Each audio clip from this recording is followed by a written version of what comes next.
second straight game of a ranked team this evening. We'll start with an opening statement and we'll open it up for questions. Okay. Yeah, really excited to get this win. I think it's obviously a big win for our program, and showed a lot of guts by our team. And you know they're excited about how we were able to pull it out. Can't say that it was pretty, but you know, can definitely say it's gutsy. And you know, one thing I feel pretty confident about, when our team takes the court, we're going to play hard, and we're gonna fight. We're going to fight to the buzzer no matter what. So you know, we had people step up and make some big plays when we had to make them. Our defense got tight down the stretch, and you know, we're able to come out here with a big one. Start with Maria. Kelly, I keep asking you about free throws, so it's only fair I ask you now. Clutch free throws ended up winning this game for you. How much is that a good sign for you to see? Well, I think we were going down the stretch in the overtime. We were pretty focused, and I thought our kids locked in. They stepped up there with a little bit more confidence, and you know, we talked about it this week. That's what it takes. Our players can make free throws. They just have to step up and do it. Laura. Kelly, looking at from where Tamari started at the beginning of the season to just, you know, a week and a half later, what does that say about her as a player, the maturity she's gained on the court to get a triple-double today? Yeah, you know, right now Tamari's playing with a toughness that's just different, and it doesn't have. We talk about toughness. It's not always physicality. Toughness is making the right play mentally, and you know, she's able to stay in the game, give us long minutes. She wants the ball. She's doing a great job defensively, and just really proud of her and how she's playing right now. And again, right on track. I mean, she's just continuing to grow. Tyler, Madison, and then Chloe. Coach, you talked about this being a big win. You're good. You know, how much of a statement do you think this makes to beat a team like this that's highly ranked as you are? Well, you know, I don't know that we're in there worried about statements and such. I don't even know that our team's worried about, you know, what the rankings are. To me, this is more about what can we do, and really talking about our team, our program, and our team. I think it's a statement inside that locker room, and I think they know how we can win, and I think they know they can depend on each other, and I think they know that everybody has a role. Even the players that didn't play have roles that were really important tonight, and you know, I think when you have that complete buy-in and confidence, I think it pulls you together, and it maybe get you through a tight game. Madison in the back. Coach Schaefer just said one thing that's really hard about Tennessee is just the ability and the aggressiveness of rebounding. You also mentioned that last game, that's always going to be a point of emphasis. When you look at the stat sheet, you have two veteran players in Tamari Key and Jordan Horston that have 18 and 15 rebounds apiece. What does that say to just what you're building here as a head coach?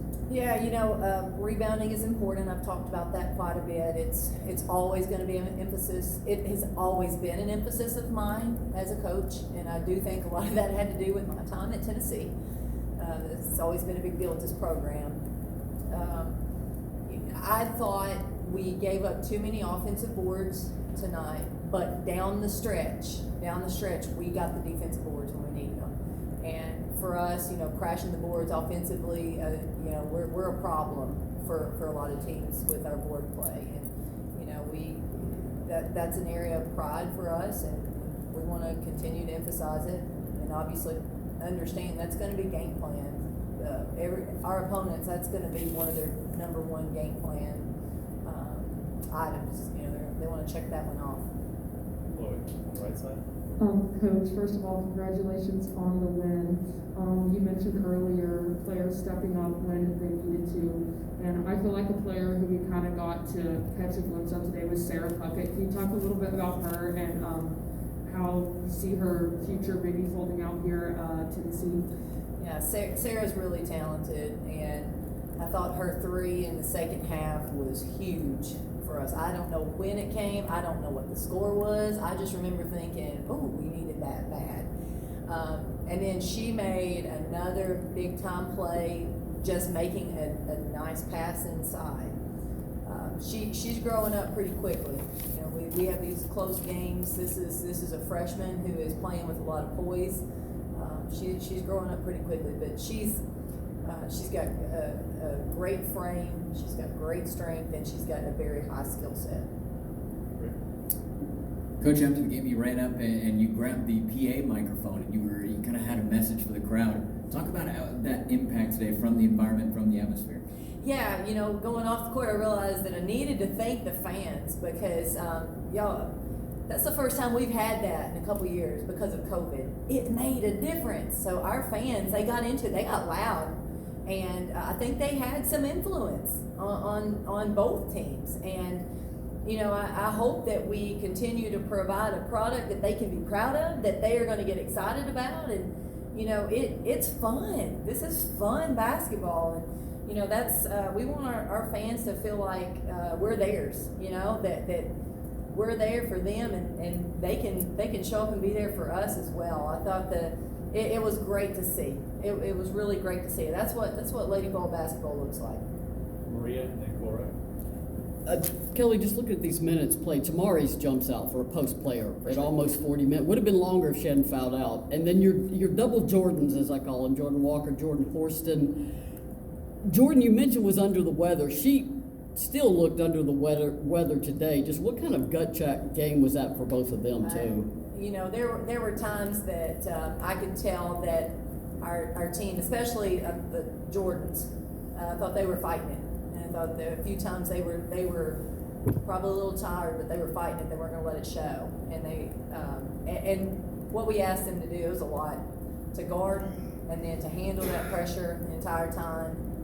You know, we're not gonna play clean. It's not gonna be a mistake-free game, but they had guts. They had guts, and then they both made some big buckets for us when we needed that as well. I still think one of the stats on here, the maybe the MVP stat was Tamari playing 39 minutes. She can affect so much on both ends of the court. You have to account for her on the offensive end. They're trying to do some different things when we're on defense to try to combat her and her presence. And I think she just looked confident out on the court. She knew if she made a mistake, she bounced back from it really quickly and knew that she needed to be out there for her team. Cora and then Reese. 2 quick questions. Go back to Tamari's 39 minutes. Vic Schaefer just came in here and said she set the tone defensively and obviously offensively for them. What does this game look like if she's not playing that many minutes? Let's not talk about that. I tell you, our game plan has to change if she's not on the court. We have to do things differently when she's not out there. But we expect her to be out there a high number of minutes, and our game plan is built around her, to be honest with you. And I still think that there are things we can do better with her, for sure. But getting these wins, her playing a lot of minutes at the start. And then there was an inbound where you guys were forced to call timeout, and everyone looked a little slow to get to the bench, and I saw Ray jump out and start yelling at them to get back to the bench mid timeout. How has she been still an effective leader on the sidelines, and has she kind of taken on a little bit of a coaching mentality? So Ray's been a big cheerleader, and just trying to encourage her teammates. I think she's trying to be really positive and continue to have a voice, even though she's not playing. In addition to Ray, I thought some of our players that didn't get any minutes due to the nature of the game, I thought their voices were really good. I mean, they were coming in and really trying to energize a very tired crew. And so when I say everybody helped with this win, even the kids that didn't make the stat sheet, they helped us get this win. Reese in the back.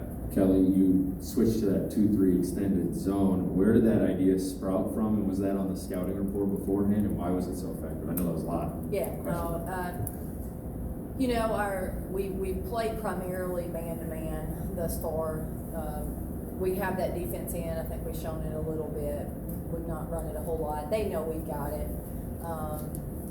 We felt like a change-up would be good for us. We were struggling. We talked about a couple different options and decided to go with that one as our change-up in that moment. And there's no doubt it changed the tone of the game. Took them out of rhythm. After they missed a couple shots and they got a little bit hesitant offensively, and that helped us. It gave us some momentum in that fourth quarter. Cloud on the front left, Cora. Coach, it seemed like, every game for y'all this season, there's been a lot of drama, some thrillers. How much do you think that's going to help you later on in the season to face that adversity early? I'll be honest with you, I don't know if we win this game if we hadn't already faced close games going down the stretch. You learn from it, you try to get better from it, but it also, when you have those games and you pull it out, it gives you confidence when you get in that situation again. And obviously, we're not trying to do that. Don't get me wrong. I would rather not have to worry about that. But the way the season's played out, it's given us a lot of. When we take the court, we believe. We believe whether we're down 10 going into the fourth or whether we're tied going into overtime. Our kids believe. Cora. Y'all had a special guest in the house tonight, your former teammates, Mia Catchings. An excellent tribute video for halftime, but how amazing was it, I guess, to get this one in front of her and have her here for that? Yeah, I saw her sitting over there and I thought, wow, I wonder if I could sneak her in the game. I wonder if I was thinking if I tried to sneak Tamika Catchings in the game, we'd probably get a play, but I would say that Vic wouldn't have liked that too much. First off, she's amazing, and I love her, and I'm so glad that we had the opportunity to honor her for all of her recent accomplishments. And she had a chance to speak to the team yesterday, and it was very powerful. And I'm really grateful that she still stays very connected to this program. And then we had several alums in the house, and it was good to see.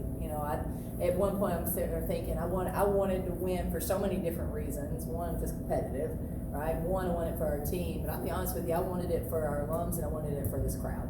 I really wanted it for those two things as well. Maria. Coach, thanks to Eric's always thorough game notes, we know you leave tomorrow Tuesday for Las Vegas.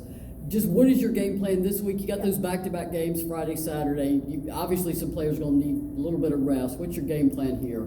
Yeah, so with the travel day on Tuesday, we're actually going to take that day off to try to get an off day a little bit closer to those games, and that means we're on tomorrow. It won't be anything strenuous for a lot of these players. So we'll do film sessions, and then we'll get together as a staff and figure out how we want to tackle tomorrow. Some players are probably going to get a couple days off here. They played high minutes. If they don't have their legs under them, if they're not feeling good, then it doesn't matter what the scheme is, right? They're not going to get there. So we've got to make sure that our players that are playing heavy minutes are going to be able to recover quickly. Our training staff does an excellent job with that. All right. Thank you, Coach. All right. Good timing with that Yep. wheel. Thank y'all.